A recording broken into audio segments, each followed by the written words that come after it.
Hey cycling fans, so I have something really interesting today. These are the Time Osmos 15 shoes. Brand new. Time hasn't made shoes since 2013, so these are pretty exciting. They're the first shoes they've made in quite a long time. So this is not a long-term review. This is just a first look. I've already opened these up and messed around with them a little bit. So I'm going to start by saying that I actually do not like these shoes, at least yet. Maybe they'll grow on me. I'll start with the good things and then talk about the bad things. So the good stuff is you can see this really beautiful carbon fiber, and the bumpers are in the right place, but especially the cleat mounting system is very unique to these shoes. If I can show you really quickly, yep, see the three screws do not move independently. They move as just one big unit. And the bio position is pretty interesting. So they're pretty optimized for the time cleats. Another good thing is all this really nice ventilation all over. And I'll show you right now, you can actually see my hand through there. Boa dials are another nice touch. I feel like a lot of cycling shoes could use these, but for some reason don't. It also has this little NFC thing. I haven't used it yet, so I don't know what it's for. So now I'm going to go into the stuff that I don't like. So the first thing first, the insert, very flat, very plain insert. I don't even know why they designed it that way. It doesn't support any kind of arch. But even more importantly, they had a nice idea with these silicone grippers in the back for heel retention, but with the heel area being so tall, when you put on the shoes, it actually sinks in. So the only real way to get in these properly, if you have a normal sized foot, is using a shoehorn, which is pretty unreasonable every time you want to get your shoes on or off.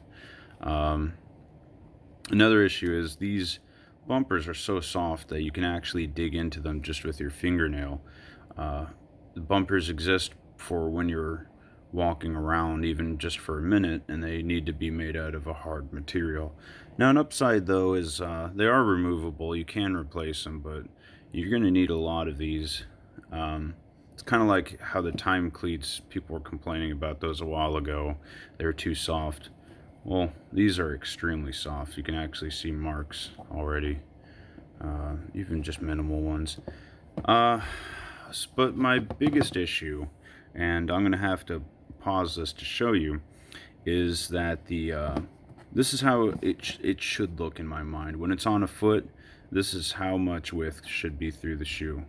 I'm wearing a 9.5 US, which fits perfectly in the Northwave sizes that you saw in the previous video, and my cities I went up a little size, but even those look normal. So I'm going to show you how these look on my feet. Alright, so first thing I want to show you is this. When it's wide open, this wire will catch. Then I have to retighten just one notch. But what I'm looking at, when you look at the Northwave shoes, for example, they close up and the sides go over just a perfect amount. When I'm looking at the pictures, a lot of these I'm seeing the sides actually do go up a little bit, but on mine, man, this is just wide open. What the hell is this? You know? I haven't seen another Time Osmos shoe that's so extremely wide open.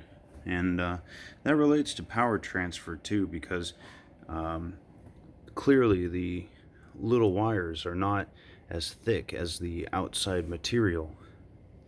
So these are going to secure your feet a lot better than these are. And the only way to remedy that is to make these further up to hug your feet a little bit more. So another thing too is it's even more wide open when you have a sock on. I'm not wearing a sock, so I could do the video really quick, but first impressions on these shoes are not that good, mostly because of some very basic flaws that should have been fixed during the R&D process. especially considering how long they had to work on these. So, thanks for watching.